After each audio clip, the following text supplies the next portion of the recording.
अगर आप एक रिकवरिंग पीपल प्लीज़र हो तो वेलकम टू द क्लब। जिस सिविलाइजेशन में हम जी रहे हैं ना, वहाँ किसी को मना करना या फिर ना बोलना एक बहुत ही असभ्य, एक बहुत ही रूड और अनोखी बात मानी जाती है। लेकिन अगर हम यहाँ पर थोड़ा सा दिमाग लगाएं और थोड़ा इस बारे में सोचें तो हमको रियलाइज़ होगा कि हर वक्त किसी को हाँ बोलकर या किसी के काम आकर हमें ज़्यादा फ़ायदा नहीं होता। And in most of the cases कुछ भी फ़ायदा नहीं होता। अब ना बोलना जितना ईजी लगता है उतना है नहीं, खासकर पीपल प्लीजर्स के लिए या फिर उन लोगों के लिए जिन्होंने अपनी पावर दूसरों को सौंपी हुई है, जो हर वक्त रेडी रहते हैं दूसरों के काम आने के लिए, भले ही वो उन्हें काम पसंद हो या ना हो। Thank you watch. एक नॉर्मल इंसान की नज़र में ये एक काफ़ी नीच बिहेवियर है। क्यों? क्योंकि जब आप दूसरों को प्लीज़ करते रह जाते हो जस्ट बिकॉज आप उन्हें मना नहीं कर सकते हो, ये एक डिसाइडिंग फैक्टर बन जाता है कि आप अपने काम को लेकर के कितने कमिटेड रह सकते हो, आप अपने गोल्स अचीव कर सकते हो या नहीं कर सकते हो। यही नहीं, the art of saying no, अगर इस चीज़ को आपने मास्टर नहीं किया तो आप एक ऐसे इंसान रह जाओगे जिसके ना कोई गोल्स हैं, जिसकी ना कोई प्रायोरिटीज़ हैं, जिसकी ना कोई वैल्यूज़ हैं, ना कोई प्रिंसिपल्स है, ना समाज में कोई इज्जत है। तो इसीलिए मैं इस वीडियो में आपको ये रियलाइज़ करवाना चाहता हूँ कि ना वर्ड में, नो में कितनी पावर है और ना बोलकर आपको क्या फ़ायदा हो सकता है, प्लस इसको प्रैक्टिस में कैसे लाना है, इस वीडियो में कवर करेंगे। Okay, let's begin. पहले ये समझो कि सेइंग नो इज़ अनकंफर्टेबल। भले ही हमारा सबकॉन्शियस यानी गट्स अंदर से चीख कर बोल रहे हो कि मना कर दे भाई, मना कर दे, हम सामने वाले को डिसअपॉइंट ना कर दें या फिर वैलिडेशन के चक्कर में यस मैन बनकर रह जाते हैं और बाद में हम रियलाइज़ करते हैं कि हम कितने ओवरबुक्ड हो गए थे। इवेंचुअली हम स्ट्रेस्ड हो जाते हैं और गुस्सा करने लग जाते हैं सिचुएशन पे, जिसने हमसे फेवर मांगा है उस पे और खुद पे भी। थोड़ा सा सोचना इस बारे में, ठीक है? पहले हम एक ईजी और सेटिस्फाइंग ऑप्शन चुन रहे हैं, यानी कि हाँ बोल रहे हैं, और उसके बाद हम इसी चीज़ को लेकर के आग बबूला हो रहे हैं कि लोग हमारा फ़ायदा उठा रहे हैं। सोचो, देखो अनकंफर्टेबल लगेगा शुरुआत में, ठीक है? मुझको भी लगा था ना बोलने में, धीरे धीरे आदत हो जाएगी आपको भी और जो आपके सामने है उसको भी। इन द लॉन्ग टर्म मज़ा आएगा, आई प्रॉमिस। नेक्स्ट फेज में चलते हैं। Understand that there is nothing wrong in saying no, यानी इंसान को मना करना कोई गलत बात नहीं है। ऐसा तो नहीं हम कुछ गलत कर रहे हैं, ये सिर्फ हमारे दिमाग की क्रिएशन है। ऐसा हम इसलिए फील करते हैं क्योंकि ना बोलने को एक नेगेटिव असेसमेंट माना जाता है हमारी मॉडर्न सोसाइटी में। अगर आप इस सोशल नॉर्म को तोड़ना चाहते हो और इस माइंडसेट से फ्री होना चाहते हो तो आपको ये जहन में रखना होगा कि जब भी आप मना करो दूसरों को, ठीक है, ना बोलोगे जब आप, तो आपको एक्सप्लेनेशन देने की या प्रूफ देने की ज़रूरत नहीं है। इंसान प्रूफ, एक्सप्लेनेशन या फिर क्लैरिफिकेशन तब देता है जब उसे लगता है कि उसके रीजंस उतने स्ट्रांग नहीं हैं। अगर आपको लगता है after listening to your intuitions और सॉलिड रीजनिंग कि जो आपको ड्यूटीज दी जा रही हैं वो आप नहीं हैंडल कर सकते हो या हैंडल नहीं करना चाहते हो, तो प्लीज रिमेंबर कि आपके पास राइट्स हैं, वो अथॉरिटी है मना करने की, और ये रीजंस काफ़ी हैं और स्ट्रांग भी हैं। Okay, moving on.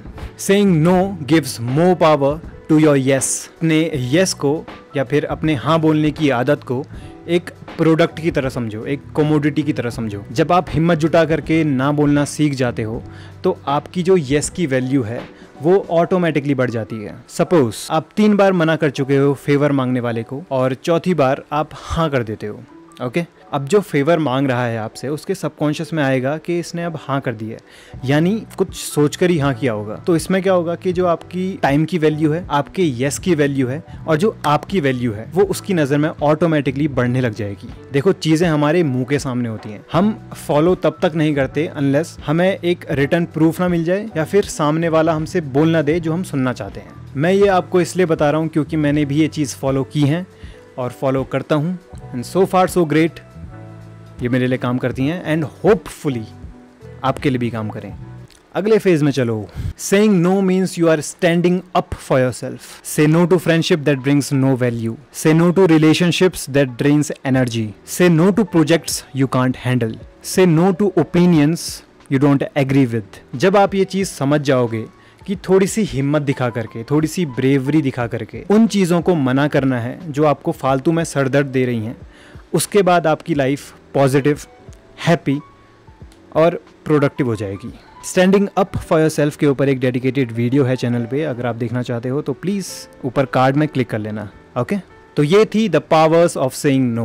पहली, आपकी जो यस की वैल्यू है वो बढ़ जाती है, आपकी वैल्यू बढ़ जाती है। दूसरा, आप खुद के लिए आवाज उठाना सीख जाते हो। नेक्स्ट और फाइनल फेज में चलते हैं, जहां हम सीखेंगे कि इसको प्रैक्टिस में कैसे लाना है, यानी कि ना बोलना कैसे शुरू करना है। ओके, इमेजिन करो सबसे स्टबर्न इंसान कौन है आपकी लाइफ में।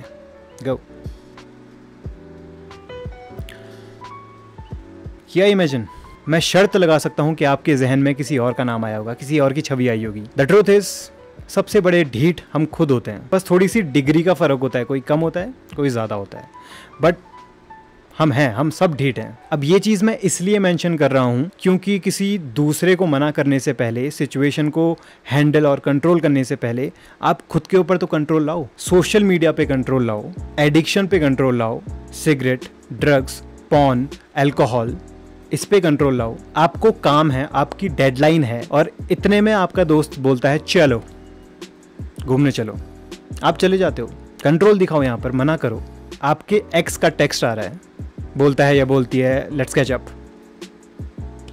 मना करो, यहाँ पे कंट्रोल दिखाओ। देखो ऐसा करने से क्या होगा ना, सबसे पहले तो जो आपकी सेल्फ रिस्पेक्ट है वो बढ़ने लग जाएगी, आप इमोशनली और मेंटली स्ट्रांग होने लग जाओगे, और फाइनली आप सीखोगे कि लाइफ को किस तरीके से अपने टर्म्स पे जीना है।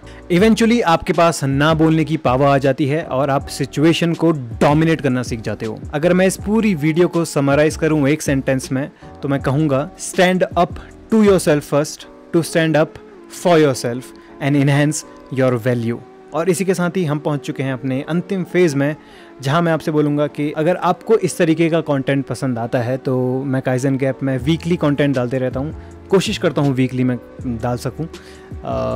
तो you are most welcome and thank you so much for watching. I see you next time. That's it.